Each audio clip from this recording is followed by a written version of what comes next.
Sentite queste note?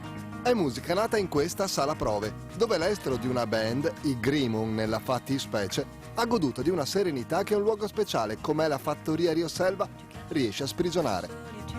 Alberto, uno dei musicisti, ha vissuto qui per 5 anni e sovente torna per dedicare il suo tempo alle più diverse attività della casa. Alberto è solo una delle persone che hanno aderito con convinzione al progetto di Bruno e Anna Maria Moro. Si chiama co-housing, si traduce semplicemente convivere assieme. È una tendenza nata negli anni 60 nel nord Europa che si è fermata soltanto recentemente a queste latitudini. È la scelta compiuta da 2 pensionati di Preganziol: mettere in condivisione una proprietà dove suonare è soltanto una delle attività. Sì, perché questa è una moderna comune che nel tempo è diventata una preziosa fattoria didattica. Qui ci si dedica alla coltivazione di ortaggi, cereali e foraggio. Qui si allevano asini, capre e pollame vario col metodo della coltivazione biologica. È vivere assecondando i tempi della campagna, una mossa in controtendenza che guarda però incredibilmente al futuro. Poi ti accorgi che passano gli anni e dici: ma dove vado a finire?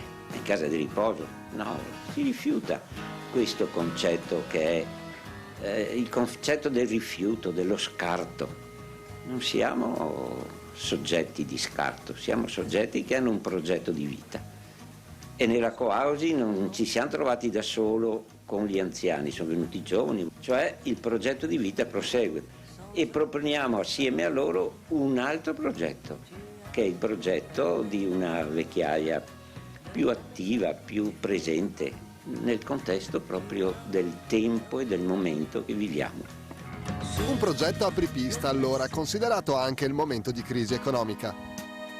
Secondo me è un progetto che è molto affascinante per anche i quarantenni che si trovano da soli, separati, e vengono spesso qua a chiederci tante cose, come abbiamo fatto iniziare, come viviamo, poi noi li facciamo venire qua a pranzo, li facciamo anche dormire qua se abbiamo dei posti.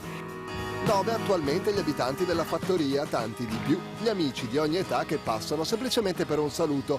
Chi vive qui divide le spese di casa.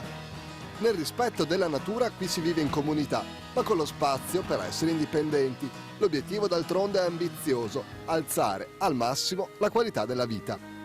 È un progetto talmente affascinante e innovativo che ha potuto beneficiare di diverse misure del piano di sviluppo rurale della Regione Veneto, sia per l'ospitalità, sia per la diversificazione delle sue culture, che poi vengono proposte al mercoledì con un mercatino che attrae con i suoi colori e con i suoi profumi, come fa la musica del resto.